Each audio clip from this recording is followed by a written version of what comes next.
regularização fundiária, e está revisando e adequando uma outra. Que bom. Então tá. E aí, gente, a gente vê a diversidade de pessoas envolvidas nesse processo, né? Seja no plano diretor, seja na regularização. E aí eu digo para vocês que na regularização, nos conceitos mais para frente, vai aparecer. Tem a parte urbanística, que estão bem envolvidos arquitetos e engenheiros, a parte documental, que estão bem envolvidos advogados, e, enfim, e toda a outra parte. Então, é multidisciplinar o assunto, né? E a gente tem que chegar efetivamente numa solução. Fiquem à vontade aqui em me interromper para que a gente possa discutir algum fato que lembrem, tá? Para a gente pôr, porque eu acho que a discussão vai ser mais rica de qualquer outra coisa. As legislações vão estar aqui apresentadas, eu vou tentar passar uma ou outra, mas é impossível ser tão extenso e a gente conseguir ler cada uma. Então, algumas eu vou focar mais, vocês devem ter esse material, com certeza, e tem como na internet, consegue consultar mais profundamente, e aí, aqui pela Unipública, eu estou à disposição para esclarecer para vocês qualquer lei que vocês queiram entender melhor do que não for falado, tá? O que nós vamos abordar, então? Vamos falar um pouquinho sobre o conceito de urbanização, planejamento e políticas públicas, só para a gente, no decorrer da discussão, a gente saber do que nós estamos tratando, tá? Por que, então, nós temos que ter uma cidade legal e a cidade ideal?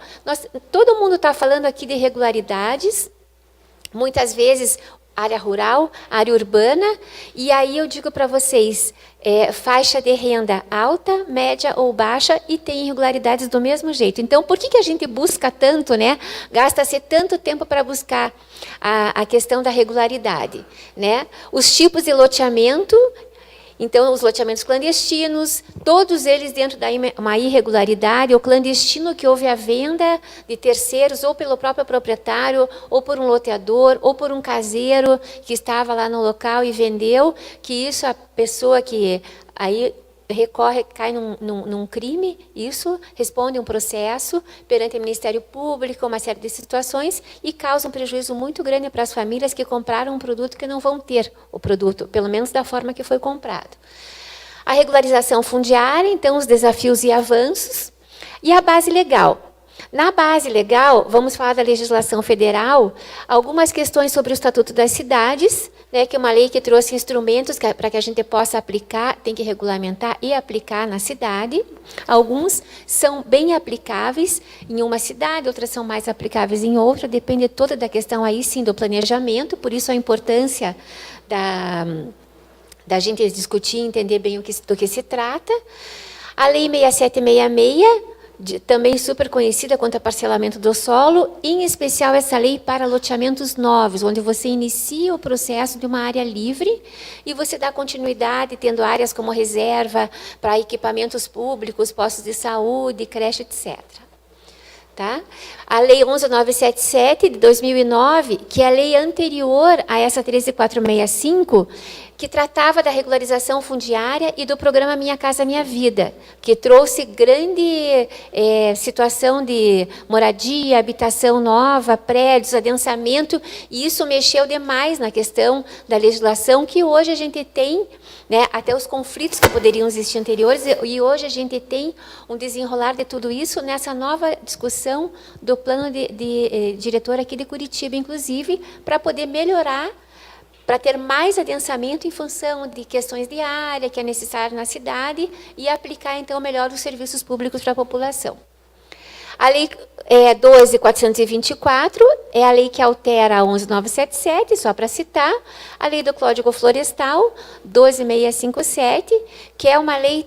Está tão definido essa questão da ambiental, e aí, quem falou aqui mais da área ambiental, acho que você, né? Não. Eu achei que alguém tinha falado aqui. É tão claro isso, que tem que ter a preservação, tem que ter a sustentabilidade, que hoje aquelas questões de redução de faixa de preservação, um termo que eu vou falar muito, APP, Área de Preservação Permanente, isso está tão definido que não se tem nem muito assim margem como discussão. O que você tem que fazer? Você tem que fazer um estudo técnico, pode até liberar que famílias, que famílias fiquem numa área de preservação permanente, porém, pelo Código Florestal, podem anotar o artigo 64 e 65, você tem que fazer um estudo técnico, você, que eu digo, um especialista, um técnico, um estudo técnico que garanta que aquelas famílias ficando ali naquele lugar não darão mais prejuízo para a cidade, para a comunidade e para elas próprias, da maneira como estão. Obviamente, deverá haver uma revitalização, alguma coisa assim, pelo menos no entorno, ligações de esgoto, tudo assim. Se você conseguir provar, e quem fizer essa análise, o órgão especialista nesta área de cada uma das cidades concordar, a família não precisa nem sair de lá. Só que o que acontece? É claro que é difícil concordar que uma pessoa que mora em cima do rio tem uma questão de segurança, salubridade e não tem prejuízo para a comunidade. Então, de fato, não é passível que as pessoas fiquem ali naquela área e você tem que tirar. Tá? Mas é uma legislação bem firme, assim, não tem muita discussão, pode-se se provar. Se você não provar, você não pode. E a gente tem que entender, né? Porque, de fato, a questão do futuro das cidades está aí na questão da sustentabilidade mesmo. A famosa Lei 13.465, que é a Lei de Regularização Fundiária, que através do seu Decreto 9.310 foram modificadas algumas questões ainda adequadas, mas é a lei que, ela mesmo sendo discutida, como eu falei anteriormente, a inconstitucionalidade dela, ela está vigente, né, de difícil aplicação em vários municípios, mas nós vamos tratar dela e de fato, eu entendo assim, que ela vem para trazer benefícios, porém, nós ainda não conseguimos compatibilizar da maneira como tenha que ser aplicada. A resolução do CONAMA, 369, que falava anteriormente da redução de faixa de APP.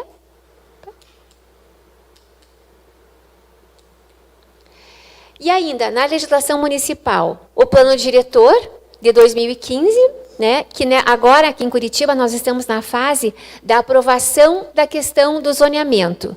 O plano já foi desenhado, o plano já foi escrito, e o plano tem que ser agora aberto com os planos setoriais, pacotes habitacionais e tudo mais, para que a gente possa desenvolver, chegar nas leis complementares que estão citadas dentro do plano.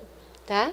A Lei 9460, que é uma de 98, vocês veem que são leis ainda antigas, mas são antigas recentes, que elas são bem aplicáveis, que ela dentro do processo de aprovação, tanto de loteamento quanto de regularização, ela flexibiliza bastante os parâmetros construtivos. Tá? Em especial em áreas que são da administração pública, e em especial também em áreas que são de regularização fundiária, em algumas questões. A Lei 9.800, de 2000, que fala sobre o zonamento e uso do solo.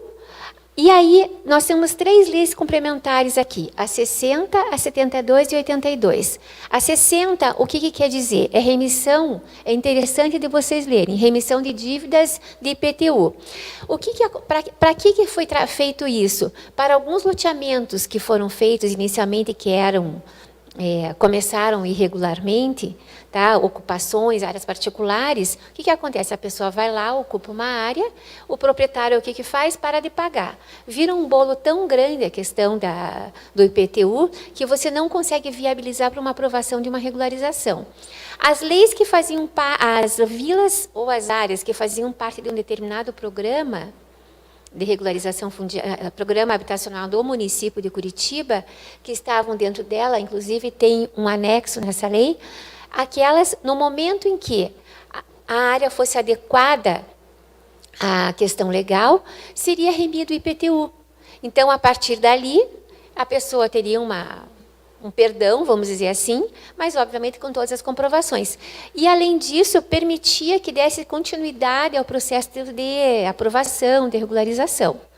Tá, gente? É interessante a leitura, é interessante o entendimento. Não são em todos os casos que se aplicam, em especial as áreas que estão citadas ali, mas tem uma série de critérios, ocupada até tal data, assim por diante, mas que poderia favorecer. E aí, o que acontece? A 82, que também é remissão de dívidas de IPTU, o que aconteceu? Foram para as áreas, face ao tamanho da problemática, loteamentos em que houveram a questão de venda, aí sim de venda, tá? Que são os loteamentos clandestinos, que também fazem parte de um anexo, poderiam estar listados e perdoados da dívida. Não esquecendo que a questão criminal de quem loteou e vendeu, a pessoa continua respondendo. Essa pessoa não foi perdoada, mas o loteador, ou o próprio... Quem efetivamente, então, está na matrícula? O proprietário da área. Então, ele responde por isso, mas, como eu falei, o processo pode ser continuado. E as famílias moradoras da área, os terceiros de boa-fé, que está até citado na lei, eles têm a possibilidade de ter uma documentação, dar continuidade num processo de aprovação da área. Tá? E o IPTU daí fica deixado de lado para um pagamento entre endividativo, o proprietário e assim por diante, eles conseguem dar continuidade. Não para o processo. E aí, a 72, cria alguns incentivos para o plano de habitação de interesse social. Tá? Aí, citando apenas a Lei 2.812 de 2008, cria o Fundo Municipal de Habitação de Interesse Social. E a lei, que é um fundo em que foi criado desde 1990 para incrementar a questão financeira de habitação da cidade. Tá? Então, é muito bom, muito interessante, o recurso entra através de pagamentos de outorga onerosa, incentivos, enfim, da iniciativa privada, e fica um recurso para que o município possa usar em troca de habitação, alguma coisa de sistema viário dentro de áreas que têm necessidade, tá? de ocupação. Bom, a Lei 12.450 de 2007 criou a questão de ZEIs, que esses aqui são todos instrumentos também que são citados no Estatuto das Cidades e, obviamente, no plano diretor. Ela criou ZEIs, esta lei específica fala de ZEIs de uma área aqui em Curitiba chamada Parolim. É uma ocupação irregular, anteriormente chamada de favela, que já tem uma outra cara, vamos dizer assim, bem melhorada, construção de casas novas, famílias já foram relocadas da beira de rio, mas é uma situação irregular muito próxima do centro da cidade. E com muita gente, né? Tem mais de 1.000 famílias. E é uma área também que faltava segurança para as famílias lá, tanto pela questão ambiental, quanto pela questão de segurança mesmo física. E uma vez tendo ruelas, não eram becos, e assim, houve, na época, como era central entre aspas, né, mais próximo ao centro, o valor da terra em volta dos terrenos ainda que estavam vazios era muito alto. Então, as ZEIs vêm para, além do que, segurar o preço da terra, para que você pudesse negociar e assim mesmo, aí sim, aplicar a política pública, em especial habitação, sistema viário, para que você pudesse, né, atuar na área e melhorar a questão da cidade como um todo. Ela é prevista no plano diretor, mas aí você tem que fazer um decreto, ou na época regulamentado. E especificamente este aqui, para vocês saberem, é sobre o Parolim, uma vila chamada Parolim.